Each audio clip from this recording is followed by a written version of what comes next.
Hello my dear friends, 12 CBSE board, session 2020-21 company account का chapter हमने शुरू किया। कंपनी क्या होती है, उसके फीचर्स क्या होते हैं, कैरेक्टरिस्टिक्स, ये आपको मैंने बताया। फिर कंपनी फॉर्म ऑफ ऑर्गेनाइजेशन किस तरह से अलग है दूसरे फॉर्म ऑफ कमर्शियल ऑर्गेनाइजेशन से, ये मैंने आपको बताया। कंपनी शुरू करने के पीछे का उद्देश्य क्या होता है मैंने आपको बताया। उसके बाद कुछ बेसिक टर्म्स आपको समझाने की शुरुआत किया था मैंने। कल के लेक्चर में हमने, प्रीवियस वीडियो लेक्चर में हमने क्या देखे थे कि जो शेयर कैपिटल है उसका क्लासिफिकेशन कैसे होता है, how share capital is classified. उससे कनेक्टेड जो अलग अलग शब्द हैं, ऑथोराइज्ड कैपिटल, फिर उसके पार्ट थे इशूड कैपिटल, अनइशूड कैपिटल, फिर इशूड कैपिटल में सब्सक्राइब्ड, अनसब्सक्राइब्ड, फिर सब्सक्राइब्ड में called up, uncalled, reserve capital, फिर कॉल्ड अप कैपिटल में पेड अप, अनपेड, अनपेड यानी कॉल इन एरियर्स। ये सब की चर्चा हमने की है, ये सब टर्म्स मैंने आपको समझाया। आपको ये बार बार देखना है, रिपीट करना है, रिवाइज करके इनको समझते रहना है, ठीक है। हमको ये सारे टर्म्स आगे के प्रॉब्लम सॉल्व करने के काम आएंगे। आज भी आपको कुछ बेसिक टर्म्स आपके साथ चर्चा करने जा रहा हूँ मैं, उसे ध्यान से समझ लीजिए। कंपनी जब मार्केट में शेयर्स इशू करती है तो शेयर्स इशू करने का ये मतलब नहीं होता है कि सारे शेयर्स कंपनी ने पब्लिक को बेच दिए, ठीक है। वैसे तो बेचने के लिए भी सोल्ड शब्द का प्रयोग होता है और बेचने के लिए इशू वर्ड का भी प्रयोग होता है, लेकिन दोनों में फ़र्क है। व्हेन ऐसे share sold it mean something else, when ऐसे शेयर्स इशूड इसका मतलब कंपनी ने जनरल पब्लिक को अपनी कैपिटल रेस करने के लिए शेयर्स इशू किए। सोल्ड नहीं, उसको सोल्ड नहीं बोलेंगे हम, ठीक है।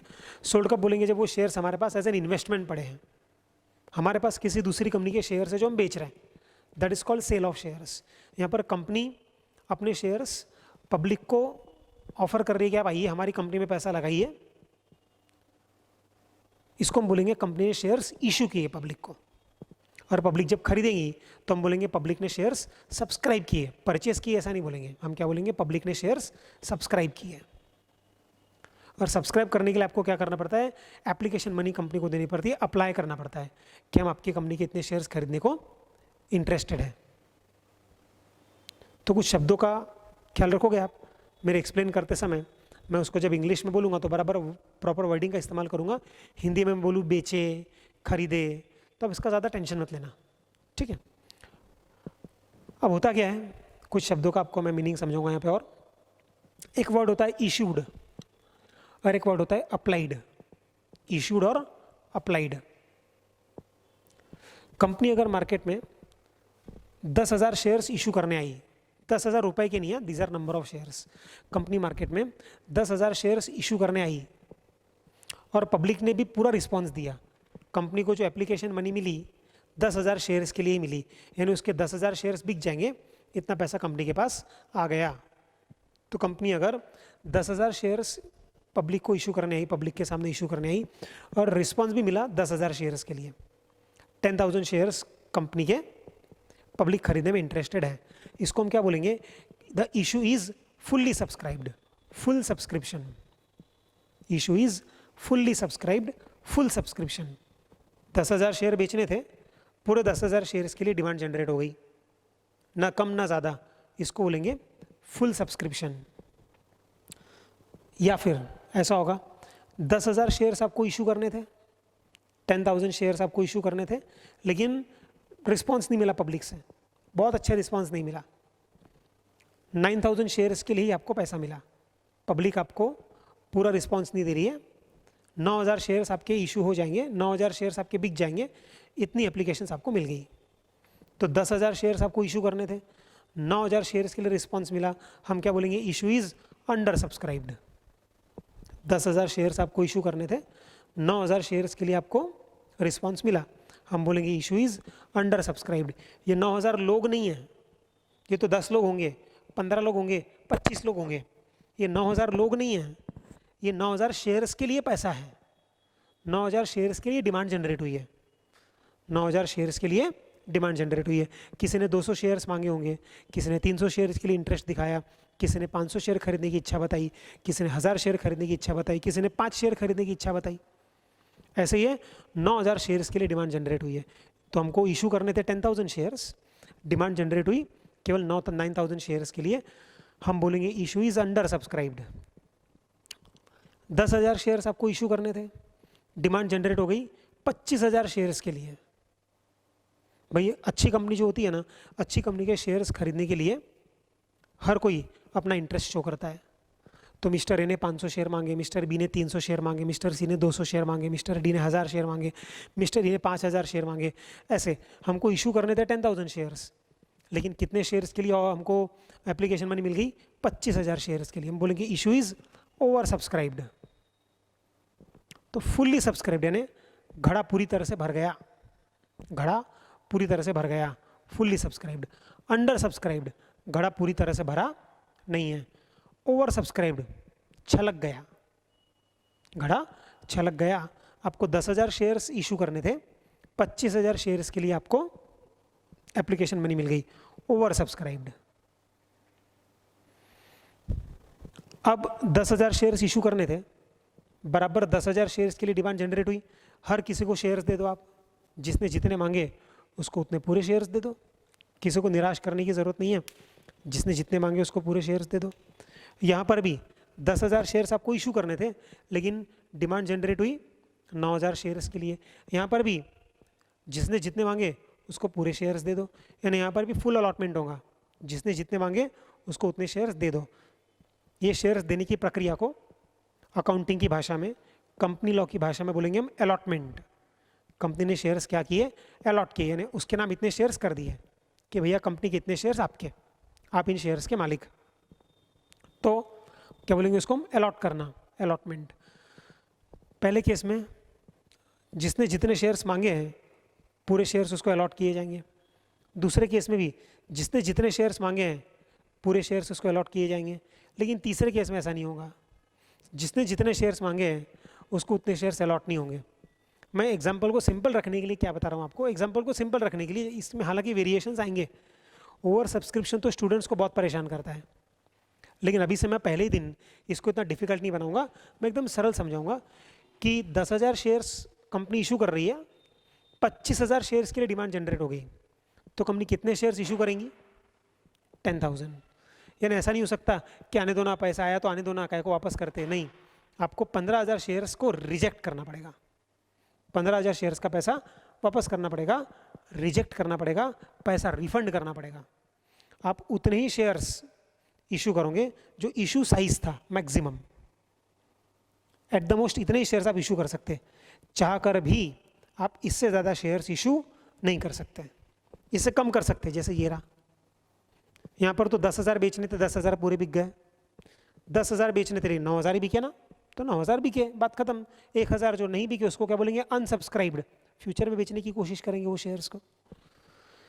यहाँ पर 10,000 शेयर्स इशू करने थे, 25,000 शेयर्स के लिए डिमांड जनरेट हो गई। कंपनी हमारी बड़ी फेमस है, इसका मतलब पब्लिक को हमारी कंपनी पर भरोसा बहुत ज़्यादा है, हमारी कंपनी की सफलता पर भरोसा बहुत ज़्यादा है, तो बेचने थे हमको 10,000 शेयर्स, डिमांड जनरेट हो गई 25,000 शेयर्स के लिए, इसको बोलेंगे हम over subscribed, issue is over subscribed. 15,000 shares का पैसा वापस कर दो, आप अपने पास 10,000 शेयर्स का पैसा ही कैपिटल के रूप में रख सकते हो, आप अपने पास 10,000 शेयर्स का ही पैसा कैपिटल के रूप में रख सकते है ही नहीं आपके पास, तो कहाँ से दोगे आप? एक सरल सा एग्जाम्पल देता हूँ, बहुत ही simple example. Previous video lecture में आपको एक टमाटर वाला एग्जाम्पल दिया था मैंने, सब्जी वाले का, उसी में रिलेट करता हूँ इसको, कि एक सब्जी वाला है, मार्केट में आया, 25 किलो टमाटर लेके आया। एक सब्जी वाला आया मार्केट में, 25 किलो टमाटर लेके आया, 25 किलो टमाटर लेके आया, किसी ने उससे पूरे 25 किलो टमाटर मांग लिए। तुरंत एक ग्राहक आया, उसने 25 किलो टमाटर इससे मांग लिए ने क्या? खरीद लिए। 25 किलो टमाटर लेके आया था, पूरे 25 किलो बिक गए, क्या बोलेंगे इसको? Fully subscribed. 25 किलो टमाटर लेके आया था मार्केट में, पूरे 25 किलो बिक गए, फुल्ली सब्सक्राइब्ड। या फिर क्या हो सकता है? 25 किलो टमाटर लेके आया था, दिन भर की मेहनत के बाद भी कितने किलो बिके? 20 किलो टमाटर ही बिके, अंडर सब्सक्राइब्ड। यहाँ पर पूरे 25 किलो बिके, ठीक देखो इस तरफ है, यहाँ पर कितने बिके? 20 किलो टमाटर बिके। जो 5 किलो नहीं बिके कल फिर आएगा बेचने की कोशिश करेगा। आज तो नहीं बिके ना, तो आज कितने बिके? 20। इसको क्या बोलेंगे? Under subscribed. पूरे 25 किलो बिक गए को क्या बोलेंगे? Over subscribed. 20 किलो बिकी को क्या बोलेंगे? Under subscribed. ऐसा हो सकता क्या? 25 किलो टमाटर लेके आया था, 40 किलो टमाटर बेच के घर जा रहे हैं? नहीं हो सकता। 25 किलो टमाटर लेके जब आया था तो ज़्यादा से ज़्यादा कितने टमाटर बेच सकता? 25 किलो। 40 किलो बेच सकता क्या? 26 किलो बेच सकता क्या? 25 किलो 100 ग्राम बेच सकता क्या? नहीं। 25 किलो टमाटर लेके आया था, ज़्यादा से ज़्यादा 25 किलो बेच सकता। डिमांड जनरेट हो गई। ये बहुत सारे कस्टमर उसके सामने खड़े, हर कोई बोल रहा मेरे को 5 किलो दो, मेरे को 10 किलो, मेरे को 5 किलो, मेरे को 10 किलो। अब ये है ही नहीं ना। क्या करना पड़ेगा आपको? लोगों को लौटाना पड़ेगा, हाथ जोड़ के माफ़ी मांगनी पड़ेगी कि भैया नहीं है, संपले, खत्म। नहीं क्या? बस वैसा केस है यहाँ पर कि जो टमाटर के केस में समझाया वो यहाँ शेयर्स के केस में है। 10,000 शेयर्स कंपनी को इशू करने थे, 10,000 शेयर्स के लिए डिमांड जनरेट हो गई, फुल सब्सक्रिप्शन। 10,000 शेयर्स इशू करने थे, 9,000 शेयर्स के लिए ही डिमांड जनरेट हुई, अंडर सब्सक्रिप्शन। यहाँ पर मिलेंगे सबको शेयर्स सारे, जितने मांगे उतने मिलेंगे। 10,000 शेयर्स कंपनी इशू करना चाहती थी, 25,000 शेयर्स के लिए डिमांड जनरेट हुई, तो इशू कितना करेंगे? 10,000 शेयर्स। 15,000 शेयर का पैसा क्या करो? रिफंड कर दो, वापस कर दो। ये पैसा आप कैपिटल के रूप में अपने पास नहीं रख सकते। ख्याल रहेगा। एक्चुअल कंपनी जो शेयर अलॉट करती है वो अलॉटमेंट कितना होना चाहिए कि साइज ऑफ इशू और applied whichever is lower. Size of issue और applied whichever is lower. यहाँ पर तो दोनों सेम है। यहाँ पर देखो, issued applied whichever is lower, issued applied whichever is lower, दिख रहा? Issued applied whichever is lower, इतने शेयर्स बिक गए। Issued applied whichever is lower, इतने शेयर्स बिक गए।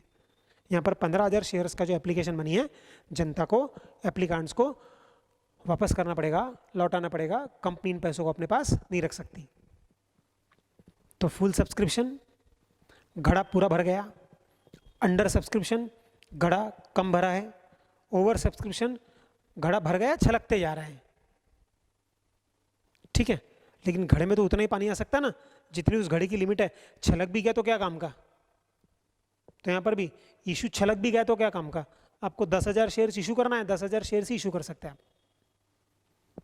ख्याल रहेगा ये? तो ये full subscription, under subscription, over subscription. फिर हर शेयर की बेटा एक ओरिजिनल वैल्यू होती है। हर शेयर की एक ओरिजिनल वैल्यू होती है, उसको हम बोलते हैं पार वैल्यू या फेस वैल्यू। ये फेस वैल्यू, ये इशू प्राइस कि ये शेयर हम पब्लिक को कितने में बेच रहे हैं, कितने में दे रहे हैं। 10 रुपये का शेयर अगर 10 रुपये में दिया जाए तो इसको हम बोलेंगे shares are issued at par. 10 रुपये का शेयर अगर 10 रुपये में पब्लिक को दिया जाए तो हम बोलेंगे इशूड एट पार, 10 का 10 में, इशूड एट पार यानी एट ओरिजिनल प्राइस। लेकिन 10 रुपये का शेयर अगर 18 रुपये में दिया जाए, 18 यानी मैं यहाँ पर 10 से ऊपर का कुछ भी लिख सकता था। 10 का शेयर 12 में, 22 में, 222 में, 2,222 में, 5,000 में, मैं कुछ भी लिख सकता था। अगर मैंने 10 से बड़ी रकम बोली तो क्या बोलना उसको? Issued at premium. Shares are issued at premium. तो 10 रुपये का शेयर अगर मैंने 10 से ज़्यादा में बेचा तो मैं बोलूँगा shares are issued at premium. क्यों कंपनी 10 रुपये का शेयर 18 में बेच रही है? कंपनी बड़ी फेमस है, जनता में हमारे शेयर्स की बड़ी डिमांड है। हमारी कंपनी के डायरेक्टर्स, हमारी कंपनी का परफॉर्मेंस, हमारी कंपनी के पास्ट रिजल्ट्स, हमारी कंपनी की फ्यूचर प्रोस्पेक्ट्स, इन कारणों से पब्लिक आपकी कंपनी का 10 रुपये का शेयर 18 में लेने को तैयार हो जाएगी। वो जो 8 रुपये एक्स्ट्रा के 8 रुपये हैं, उस एक्स्ट्रा के 8 रुपये को क्या बोलेंगे? प्रीमियम, सिक्योरिटीज प्रीमियम या शेयर प्रीमियम। एक्स्ट्रा वाले 8 रुपये को क्या बोलेंगे हम? सिक्योरिटीज प्रीमियम या शेयर प्रीमियम। ख्याल रहेगा बेटा? तो 10 रुपये का शेयर अगर 10 में बेचा तो एट पार, 10 का 18 में बेचा, there is no maximum limit on the amount of premium that can be charged. कोई मैक्सिमम लिमिट नहीं है। क्या पे डिपेंड करेगा? कंपनी की reputation, goodwill, past performance, directors और कंपनी के फ्यूचर प्रोस्पेक्ट्स पर। कोई बोलेगा सर फिर ऐसे तो कंपनी कितना भी चार्ज कर लेंगी प्रीमियम। ऐसा नहीं होता ना। पब्लिक मूर्ख थोड़ी है। आप बोलोगे हमारा 10 रुपये का शेयर 1000 में ले लो, तो पब्लिक आपको अगर 990 रुपये एक्स्ट्रा देंगी क्या? नहीं देगी। आप किस आधार पर 990 रुपये एक्स्ट्रा मांग रहे हैं भाई, ये भी तो बताओ। ऐसा नहीं होता।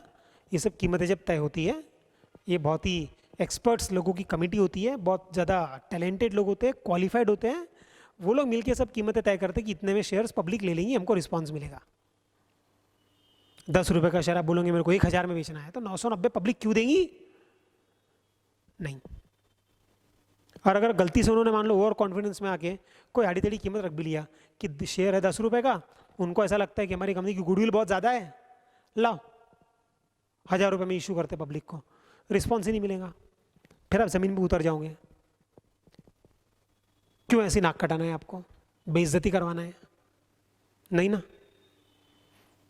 तो कंपनी प्रीमियम का अमाउंट बड़े सोच समझ के तय करती है, बहुत सारे फैक्टर्स देखे जाते हैं।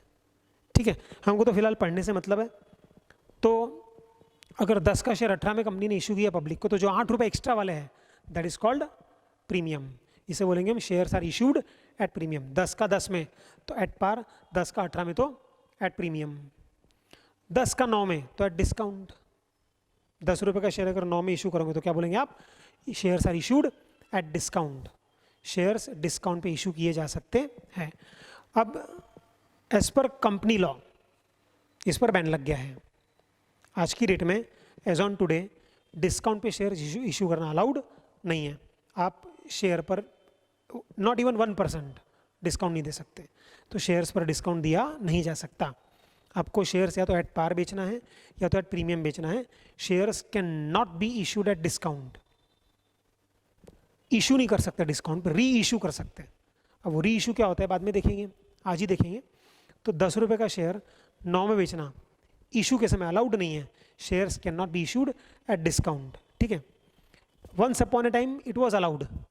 अब वो once upon a time when was it allowed, why was it allowed, why it stopped, हमको इसकी चर्चा करना नहीं है। सिर्फ ख्याल रखोगे आज की डेट में as per the latest provisions, recent provisions, shares can not be issued at discount. Shares can be issued at par, shares can be issued at premium. Discount पे शेयर्स इशू करना अलाउड नहीं है।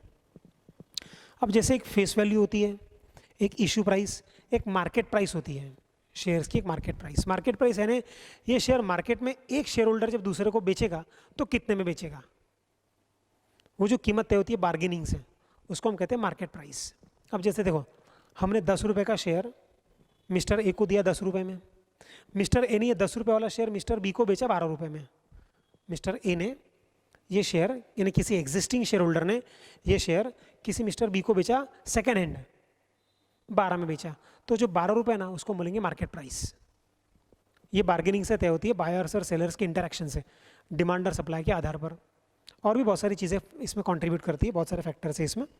तो अगर 10 का share 10 में बेचा तो एट पार, ये 10 रुपये का शेयर इस बंदे ने किसी दूसरे शेयर होल्डर को बेचा 12 में, तो उसको हम बोलेंगे मार्केट प्राइस। वो जो 12 रुपये की कीमत है, दैट कीमत इज कॉल्ड मार्केट प्राइस।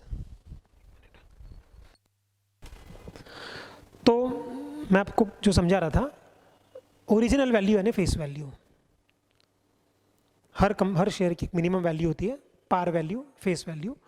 ये 10 रुपये का शेयर कंपनी ने पब्लिक को इशू किया 10 रुपये में इस केस में। तो पब्लिक को ये शेयर जितने में मिला कंपनी से, that is called issue price. अब ये जो पब्लिक का बंदा है जिसको कंपनी से शेयर्स मिले, दिए गए, ये बंदा अपने शेयर किसी और को बेच सकता है second hand, stock market, stock exchange, share बाजार में जाकर। वो जो कीमत रहेगी दैट कीमत इज कॉल्ड मार्केट प्राइस, उसको हम बोलेंगे मार्केट प्राइस। तो एक होती है फेस वैल्यू यानी शेयर की ओरिजिनल वैल्यू, एक होती है इशू प्राइस, कंपनी के द्वारा वो शेयर्स कितने में पब्लिक को दिए गए, वो होती है इशू प्राइस। और वो जो शेयर होल्डर है, अब वो एक शेयर होल्डर अपने शेयर्स किसी दूसरे को कितने में बेचता है, उसको हम बोलेंगे मार्केट प्राइस। फिर ये मिस्टर बी वही शेयर किसी मिस्टर सी को बेच सकता है, मिस्टर सी मिस्टर डी को बेच सकता है। अगर शेयर्स की डिमांड ज़्यादा है, कंपनी का परफॉर्मेंस अच्छा है और शेयर्स की डिमांड ज़्यादा है, तो शेयर्स की कीमतें बढ़ती हैं। और अगर शेयर्स की डिमांड कम है, कंपनी का परफॉर्मेंस अच्छा नहीं है, तो शेयर्स की कीमतें मार्केट में कम होती हैं। तो ये मैंने आपको आज face value, issue price, market price, at par, at premium, at discount सब समझा दिया। ख्याल रखोगे आपको एग्जाम में भी शेयर्स इशूड एट डिस्काउंट के प्रॉब्लम नहीं आएंगे। Shares can be issued only at par, shares can be issued only at premium, never at discount, इधर एट पार इधर एट प्रीमियम, या तो सेम रेट पे फेस वैल्यू से या तो फिर फेस वैल्यू से ज़्यादा। और प्रीमियम का मैक्सिमम अमाउंट कितना होगा इसकी कोई लिमिट नहीं है, लेकिन इसका ये मतलब नहीं कि कंपनी कुछ भी अनाप-शनाप प्रीमियम चार्ज करे, पब्लिक से रिस्पॉन्स भी मिलना चाहिए। ठीक है, इसके आगे की चर्चा हम नेक्स्ट वीडियो लेक्चर में करेंगे। Thank you.